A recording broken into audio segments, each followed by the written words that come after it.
আসসালামু আলাইকুম everyone, welcome back to my channel. কেমন আছেন বন্ধুরা? আশা করি সবাই ভালো আছেন। আজকে আমি আপনাদের মাঝে একটা রেসিপি নিয়ে হাজির হয়েছি। আমার আজকের রেসিপি কাঁচা আম দিয়ে ডাল কীভাবে রান্না করতে হয় তাই আজকে আপনাদের মাঝে আমি শেয়ার করব।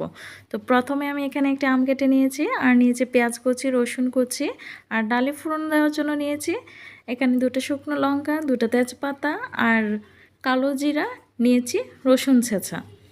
এখন আমার ডালটা সিদ্ধ হয়ে গেছে। সিদ্ধ হওয়ার পর আমি পেঁয়াজ কুচি, কাঁচামরিচ কুচি এবং সামান্য লবণ দিয়ে ডালটা নামিয়ে নিচ্ছি। এখন আমি ডালে ফোড়ন দেব।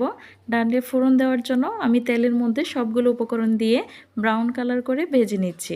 ভাজা হলে আমি ডালটা এটার ভিতর ঢেলে দেব। দেওয়ার পর আমি আমগুলো দিয়ে দিচ্ছি।